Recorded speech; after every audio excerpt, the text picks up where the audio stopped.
a translation by His Divine Grace Srila Prabhupada. Maharaj Khatvanga thought, "Not even my life is dearer to me than the Brahminical culture and the Brahmanas, who are worshipped by my family. What then is to be said of my kingdom, land, wife, children and opulence? Nothing is dearer to me than the Brahmanas." Purport: Maharaj Khatvanga, being in favor of the Brahminical culture, wanted to utilize one moment's time by fully surrendering unto the Supreme Personality of Godhead. The Lord is worshipped with this prayer: Namo Brahmanya Devaya, Go Brahmanya Hitaya Cha, Jagaditaya Krishnaya, Govindaya Namo Namaha. Shri Shri Radha Gokulananda Ki Jai.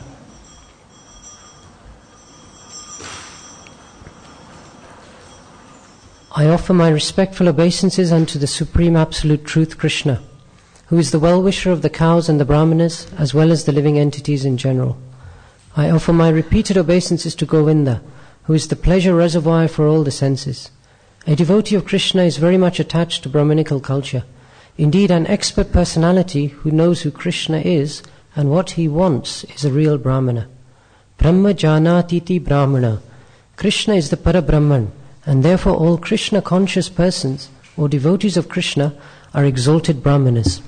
Khatvanga Maharaj regarded the devotees of Krishna as the real Brahmanas and the real light for human society.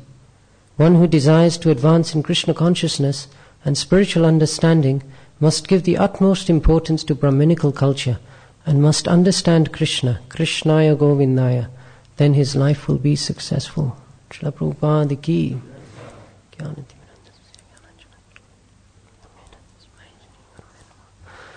So this is a very nice and very important verse, dealing with a very fundamental aspect of our devotional culture and our devotional life. In today's society, Brahminical culture is largely absent. And one of Srila Prabhupada's most important moods and goals was to actually create a class of Brahmana devotees who would be there to lead society, because currently it is sorely lacking. Brahmanas are, of course, one member of the four orders and the four ashrams. Chaturvaranyam maya shrishtam guna karma vibhagasa. So according to one's guna and karma, these four divisions are created. And so we have the four varnas and we have the four ashrams. And between these 8 arrangements, every living entity is supposed to have an opportunity to advance in a way that is for their own particular upliftment, potentially life after life, but depending on the person's effort, it could be in one life. So this is it's a material system created by Krishna, Daivi Varnashram system, but it requires re-establishment. Maharaj Khatvanga, just like many of the Raja Rishis that we hear about and study in the Bhagavatam, he said, "Not even my life is dearer to me than the Brahminical culture and the Brahmanas." And of course he comes in a tremendous lineage, and therefore he mentions, "who are worshipped by my family." So this is how the saintly kings of the past used to conduct themselves. They would not be independent tyrants or independent dictators, producing laws, producing ideas, persecuting people, either collectively or on a whim. They would actually take guidance from self-realized, practicing Brahmanas, who themselves have a very strong Brahminical culture. When such a person guides, or such a collection of persons guides the ruling order, the Kshatriyas, then actually something very substantial can take place in society. And what is that? That is simply that samsiddhir haritoshanam. That actually, whatever one does in whichever occupation of life, the end goal needs to be that they please Krishna. So without that actual clear direction from the Brahmanas, that goal is lost. Prabhupada mentioned that in the West we're traveling very fast. Motor cars are fast, roads are nice, and we go very quickly. But where we are going, we don't have an idea. The direction is lost. In India, most people have an idea that they are heading towards God. But sadly, the facilities are not quite up to scratch. So neither place is perfect. But at least one thing is there, that without a proper direction, one cannot actually conduct themselves properly in life and achieve anything proper. It is a very important thing that one knows the goal in life and one knows a very clear, well-trodden path to get there. And this is one of the key roles that the Brahmanas play. Just as traditionally in this country you would have persons who would help you across boggy marshlands. I don't know if they have a particular name, but they would carry a lantern, and in some parts of the country there are large peat bogs where it's practically impossible to travel on your own if you're new or if you don't know the path. So these persons would, with their lantern and with their expertise and experience, they would guide newcomers, travelers through these difficult to pass areas. So the role of a Brahmana is compared to that because the Brahmana knows the path, the Brahmana knows the goal, and the Brahmana is also in touch with Krishna, they are actually qualified to lead a person back to Krishna. Prabhupada in this purport emphasizes that the most important aspect of Brahminical culture is expertise in knowing who Krishna is. Indeed, an expert personality who knows who Krishna is and what he wants is a real Brahmana. Brahma janatiti Brahmana. So, of course, we know that this concept of Brahmana is very much misunderstood and we can say abused and misused throughout Kali Yuga in all parts of the world. There are always groups of men, classes of men who consider themselves to be superior to others. And regardless of their actual qualification, they may assert that status. But actually we know that Janmanam Jayate Shudra.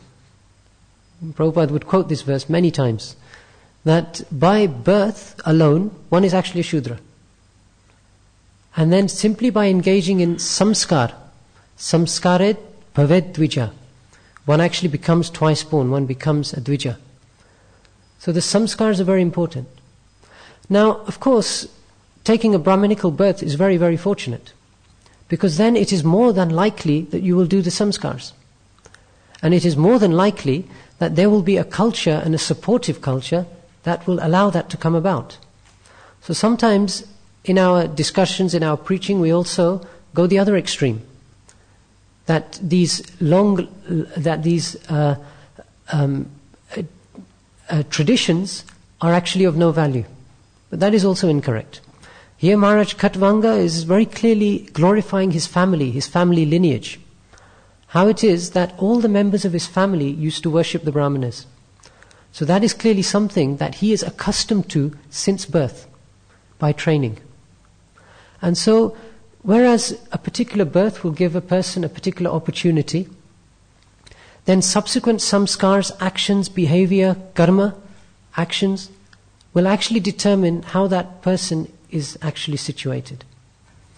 It is clear that by one's psychophysical nature, one's mental nature, that certain individuals, it is easy to see which kind of category they naturally fall into by the karma that they have inherited.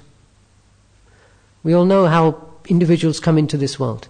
Karmana deva netrena chantur dehopapatyaye striya pravishta udaram pumso reta kanashreyaha. A living entity enters this world into the womb of a mother according to karmana deva netrena, according to their karma and according to the supervision of the Supreme Lord. So no one is here by chance, no one is here by accident. Everyone has a certain degree of facility, certain degree of pain, certain degree of opportunities in this world. And subsequent to that, what they do with their lives determines actually whether this particular lifetime is successful. In this verse, Maharaj Khatvanga is very much concerned about time. This whole episode has taken place because Maharaj Khatvanga was asked by the demigods to fight on their behalf, because he was an expert warrior, an expert Kshatriya. And he did. And he won whichever battles he was placed into. And the demigods were very, very pleased with him. So they wanted to offer him a benediction. But Maharaj Khatvanga, being very intelligent, wasn't particularly interested in material benedictions. And he said, please tell me how much longer I have to live. Now, if people offer us something, I wonder if that's the question that comes to our lips. How much longer do I have to live? Well, that was the consciousness of Maharaj Khatvanga. But the news wasn't particularly good news, because he was told, you have only a moment longer to live. So Maharaj Khatvanga immediately left the palace that they had arranged for him in the heavenly planets, and immediately came back down to his own residence and engaged himself in devotional service. And this is the beginning of his meditation while he's situated there in trance, ready to actually prepare to leave this body. So for him, knowing exactly where we're situated in our time scale was very important. And realizing that time is running out, he decided to withdraw completely. And so this is what Brahminical training gives one. It actually gives one a sense of perspective, that our own individual specific actions and duties at this moment in time, or perhaps over a period of time through our training and education, they are not actually the final goal. They may be activities that we do along the way. We all know the different analogies. This place is compared to a transit lounge sometimes. We transit through it. If we're going to America, if we're going to India, we will have to go through lots of check-ins, check-outs, transit lounges. But if we go into the airport lounge and start making ourselves very comfortable, start decorating the walls, start changing the lighting, arrange nice seating, then we may have missed the point, because within an hour or two we'll actually have to leave. So if we simply extend that to our lifetimes, to the timescales that we have to operate within, 50, 60, 70, 80 years, maybe 100, if we have a good innings, as they say, a century is good going these days. That's the timescale. But actually compared to the global timescales, it's actually nothing. If we read of the cycles of the Manus, the lifetime of Brahma, and understand that there are many, many lifetimes of Brahma, each one of his days and nights is many, many millions and millions of years for us. So then our 50, 60, 70 years actually becomes very, very insignificant. It's like a little speck in that timeline.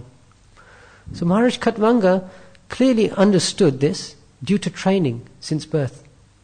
And as a result, when the time came, he was able to make the right decision and the right choice. Now, this instance of Maharaj Khatvanga was mentioned to Parikshit Maharaj earlier on in Canto 2 in order to encourage him. Because Parikshit Maharaj also did something very similar. Upon realizing that his time was running out, that he was bitten by a snake, and that this serpent of time effectively was going to kill him, rather than getting too involved with the details of what to do next, he simply renounced. Directly, physically, practically, mentally renounced everything. And actually went to the bank of the river and sat there ready to leave his body, to focus in devotional service upon the Supreme Lord. So this is what the great saintly persons do. And so this story was narrated in order to encourage Parikshit Maharaj also, that he is actually following in the line of authorized persons, and that their examples are very good ones to follow.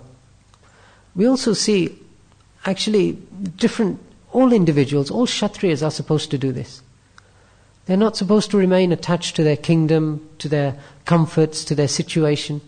They're meant to leave. Now in the case of Dhritarashtra, it took a little bit of persuasion. Dhritarashtra was happily enjoying himself after having lost the battle of Kurukshetra, and Vidura's words were that he is effectively like a pet dog being fed from the hand of Bhima, being thrown some scraps from Bhima. Of course, Bhima never liked Dhritarashtra. There was always much, he would taunt him. Anyway, there was a lot of problems in the Mahabharata between those two characters.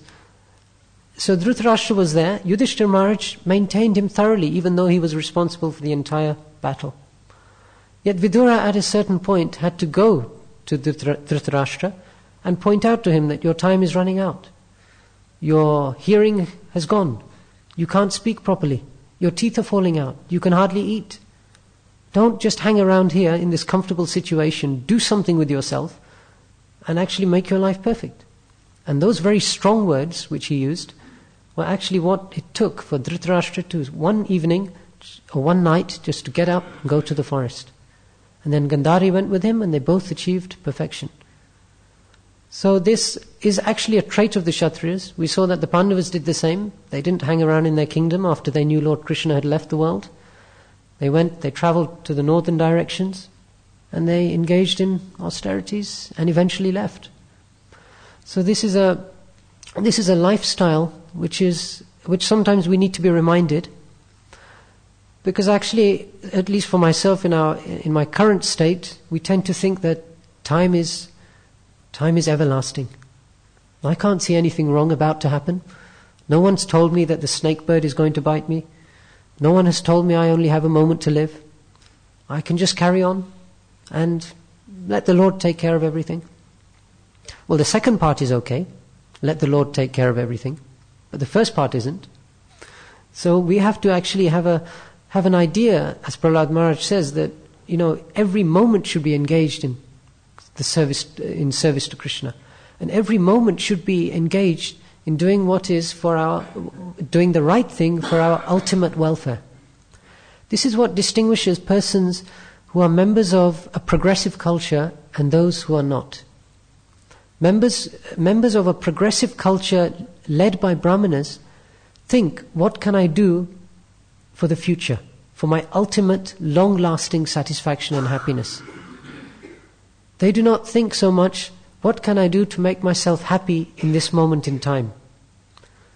In the Bhagavad Gita we know a distinction between the interaction of the modes and happiness. Happiness in the mode of passion appears to be like nectar in the beginning, but it very quickly turns into poison. Whereas happiness in the mode of goodness tends to be somewhat poisonous in the beginning, but nectar in the end. And that is simply because we are used to something else. We are used to an environment where we conduct ourselves to get some immediate benefit. At most, the benefit we desire, if we are brought up like that, is that we might desire to go through the whole system of education, work, family, and so our planning may be in terms of decades. Some people plan in terms of years, some people plan in terms of days, and some live moment to moment.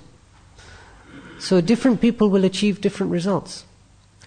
But Brahmanas are supposed to actually view beyond these timescales, beyond years, beyond decades. They are supposed to be thinking, what can I do to make myself happy long after this life is gone? Long after I have left this vehicle, whatever next vehicle I'm in, how can I do what is necessary to make myself in the best situation? And then a higher understanding to that would be, how can I do in this life what is necessary to serve the Lord in the best way possible, as quickly as possible? We all know that in our embodied state, until we become thoroughly, totally purified, we are limited in how we can serve Krishna. It is a fact. The Lord said this to Narad Muni. When Narad Muni had engaged in meditation, and he had the Lord's darshan through sight, initially. The Lord appeared before him. After Narad Muni's mother passed away, Narad Muni engaged in different penances. And the Lord appeared to him and gave him beautiful darshan. But then at a moment that darshan disappeared. And then he tried to recollect that beautiful personality again. And he was unable to do so. And later on, Lord Narayan appeared to him and he said, those who are insufficiently pure can hardly see me. So he was very merciful. He appeared to him through sound at that point. But he reminded him that until we are thoroughly purified, we have no right and practically no ability to actually take full darshan of the Lord. So that is something that should be an impetus for us to become totally purified as quickly as possible. in a very pure sattvic state, and actually beyond sattvic, because as we know, these three gunas are of the material world. Traigunya Vishaya Veda Nistraigunya Bhavarjuna is an instruction to Arjun. This material world and its three modes of nature are all there, but you should rise above these modes. So it should be an impetus that our full potential to serve the Lord has not yet been realized, as long as we are embodied, and less significant than just the body, because obviously we hear of examples of persons who are totally liberated and engaged in pure devotional service within the body even. But more important than just the body is the mind and the consciousness, because that is the seat or the heart of devotional service, our consciousness. Largely the gross body affects is a reflection of the state of our consciousness, according to the karmic system. So as we know, when someone leaves the world, the subtle body carries the soul to its next destination. And the gross body is awarded according to the state of that subtle body, so that the person achieves the external physical facilities that are connected to their internal nature. So clearly changing our internal nature and ultimately removing both these gross and subtle bodies is the goal of a devotee. Because when these two coverings have been removed, one can be very purely situated in their own spiritual body, and they can worship the Lord. Now, which situation we have is not really usefully determined by us. It's generally advisable that we leave the external situation up to Krishna. Otherwise, we have many problems. We have people taking spiritual life cheaply. They assume they have reached some kind of bhav. They start acting externally according to whichever bhav they've taken on. And we see the rise of upper sampradayas, or those persons who actually take spiritual life very, very cheaply. So the external situation that we're in is not our concern. That's Krishna's concern. Even which of the 5 relationships we have, the 5 rasas, is also not our concern. That's up to Krishna. Our concern should be to totally purify our mind and consciousness, so that Krishna places us in whichever situation, which could even include a material body, that best pleases him and serves him. Prahlad Maharaj is addressed as the best of the demons, but his consciousness, was it even slightly demoniac? Not at all. His consciousness is totally pure, totally clear, totally focused on Vishnu. So much so that no one could harm him, none of his enemies, none of the miscreants. So, if we try to cultivate a lifestyle which allows us to become very much purified as quickly as possible, we will be successful ultimately. So I thought we could just have a quick look at these different varnas. Obviously Brahminical culture is emphasized here, but in the Gita, actually where this is placed, where this fits into the whole system, is described in a little more detail in chapter 18. So obviously for today, I'm sure everyone knows the descriptions of the qualities of Brahmanas. Shamodamas tapas shocham, kshantir arjavam evacha, jnana vigyaman ashtikyam, brahma karma svabhavajam. Brahmanas, Kshatriyas, Vaishyas and Shudras are distinguished by the qualities born of their own natures in accordance with the material modes, O chastiser of the enemy. And for the Brahmanas, peacefulness, self-control, austerity, purity, tolerance, honesty, knowledge, wisdom and religiousness. These are the natural qualities by which the Brahmanas work. So that is actually quite a comprehensive list. But this is the caliber of persons that Maharaj Khatvanga would be worshipping. Peaceful, self-controlled, austere, pure. So that happens after extensive cultivation and practice of a very clean, pure lifestyle. Tolerance, honesty. This is perhaps one which is often underemphasized. Honesty. And sometimes we use emergency situations to justify our increasing dishonesty, sometimes in our dealings. But actually it's not a characteristic of Brahmanas at all. Dishonest behavior, trying to maneuver situations for our benefit, behind people's backs. We say things to one person in one situation, we say something different in another situation. This is actually not a quality of a Brahmana. Sometimes politicians will engage in different mechanisms, different political, diplomatic endeavors. But we should be clear that those are not traits of Brahmanas. Brahmanas are meant to be truthful, honest, and reliable. Because if the Brahmanas are not, honesty is actually an indicator of someone's transparency and simplicity. If a person is complicated and they have multiple agendas, they are not really worshipable in the sense that one can worship them to actually gain something for one's own welfare. If a person has interests other than the Supreme Personality of Godhead, any other of these mundane interactions or interests that we all go through in life, when those become a priority, as they often have to for Kshatriyas, then transparency and the ability to directly advise what is best for a person's ultimate welfare becomes compromised. So truthfulness and honesty is something that is very, very key to Brahmanas, and it is often emphasized. Yudhishthira Maharaj is famous for this. Although a Kshatriya, there were instances when it was often not clear which ashram, which varna Yudhishthira Maharaj was acting in. And he was chastised also by some of the other Pandavas. Sometimes Yudhishthira Maharaj would try to withdraw from fighting and would try to dissuade the Pandavas from actually acquiring what was correctly theirs, rightfully theirs. And the others would, and other saintly persons would advise him, no, this is not your duty. You are not meant to be here in the forest engaging in sacrifices and yagyas. Your job is to lead a country, your job is to fight, and you should not waver in your determination. But we see him as a very honest person, and there are pastimes related to that. Knowledge, wisdom, clearly those two are factors. A Brahmana is meant to teach. Patan patan, yajan yajan, dana pratigraha. 6 qualities that a Brahmana, 6 activities that a Brahmana engages in. One of those is learning, studying, swadhyaya, and teaching. So, honesty and knowledge very much are Brahminical traits. Religiousness, the ability to perform religious activities and to set a good example for society.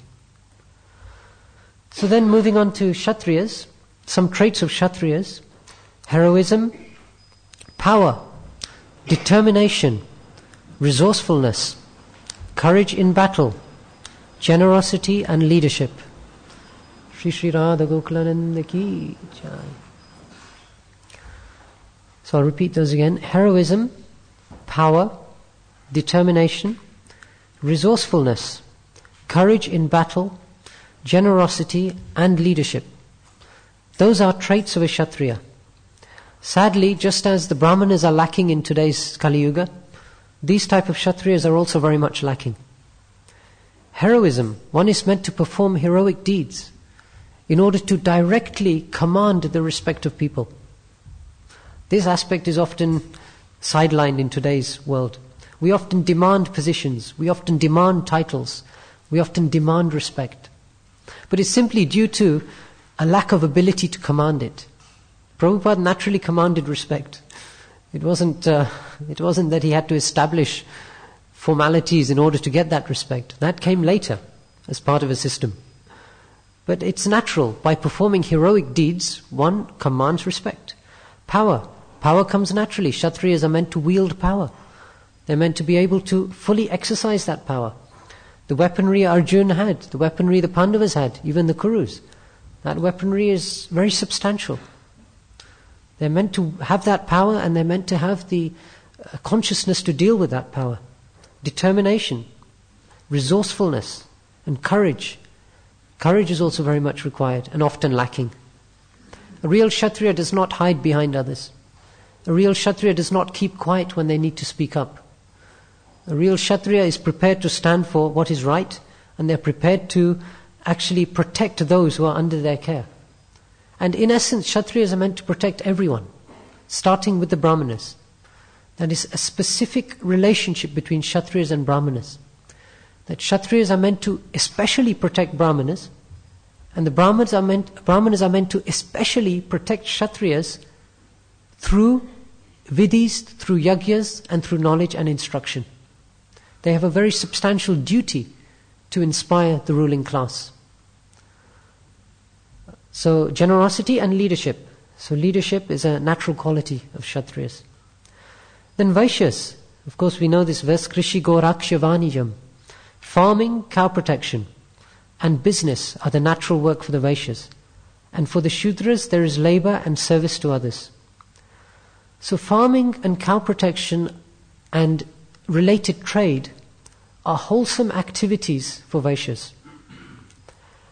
And we know from the scriptures that actually there are two things which are considered real wealth in Vedic culture. Land and cows.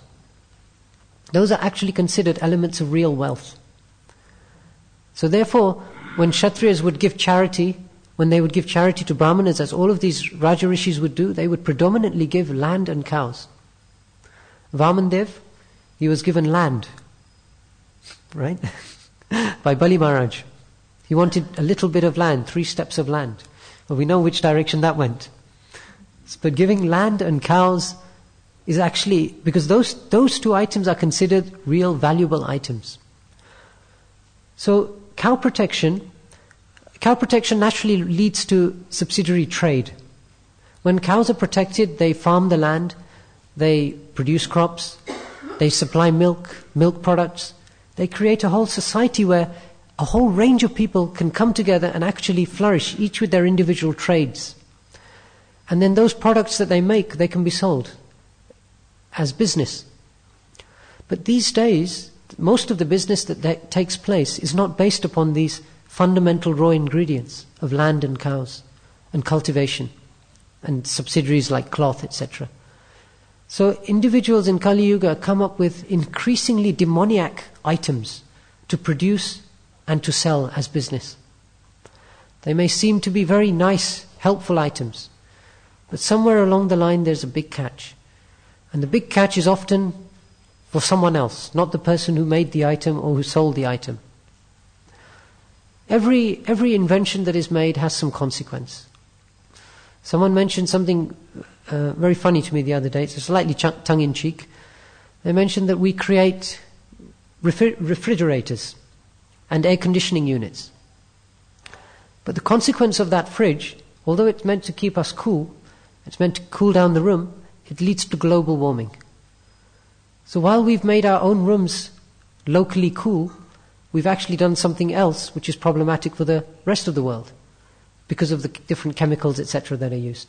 Now, of course, someone can argue that, yes, these are things that have gone on in the past and now we've got nicer, kinder chemicals. There will always be some negative aspect to anything that we do that's not based upon proper culture. And as I mentioned, because we are turning to increasingly demoniac tools, items, materials to do some very simple things, it leads to a problem, a big problem. I was just reading the other day that in the world's oceans there are huge quantities of rubbish, huge quantities of waste. I mean, these are not a few scraps of plastic bags floating around. There are large acres full of rubbish in the oceans. This is the result of our advancement, one of the results. So we see the immediate benefit that things bring us. That is always seen. But we don't see the consequence of it. So therefore, a culture which is guided more with actually a healthy respect for farming, cow protection, the environment, nature, God's will actually be more progressive and more uplifting for the entire human civilization. Not to mention the animals. That is the type of protection that we need. And of course, Shudras, labor and service to others. So in all aspects, in all industries, there is a need for labor, for service, artisans, sculptors. Whole range of activities comes into this category. And it is a very important category because without it, the legs of society would not be functioning. So we know that we have the head of society in a sense is the Brahmanas, the arms are the Kshatriyas, the Vaishyas are the belly, and the legs are the Shudras. So yes, there is a hierarchy. Yes, it is true that the Brahmanas are higher. Yes, it is true that the legs are lower. But none of them are any less important than the others. And so a system of respect is required, whereby respect is offered to the higher orders, but that respect is earned, that respect is not based upon demands, and where each of the higher orders do actually fulfill their responsibilities to the lower orders. That is also required. There is no point a Kshatriya calling himself a Kshatriya if he's not going to adequately protect. As soon as cow slaughter was going on, Kali was there, Parikshit Maharaj immediately drew his sword, ready to kill the miscreant. That's a Kshatriya. When Krishna's wives were being stolen by some infidel cowherd boys, Arjuna was called to protect them. Of course, that particular effort failed because Krishna had left. But immediately, without a doubt, he picked up his bow and went to do what was necessary. That's a Kshatriya, one who is prepared to stand up for what is required. And a Brahmana is not meant to be interested in the runnings of this world. They're not meant to be interested in acquiring wealth. They're not meant to be interested in different facilities. They're meant to simply take what is supplied, and the Kshatriyas and society are meant to supply. They're meant to simply take what is supplied. Some exalted Brahmanas will engage simply in the practice of silonchan, picking up grains which are left in the marketplace. And in that way, society and culture will be maintained so that the Brahmanas can remain very, very pure. So purity is actually the key point here. When each of the Varnas are acting according to their duties and according to their restrictions, everyone prospers. And in this situation we see a particular emphasis on Brahminical culture. Prabhupada mentions Go Brahmanya Hitayacha. And he's known as Govinda because he directly, personally protects the Brahmanas and the cows. So I'll stop there. We have a few minutes for questions, if anyone has.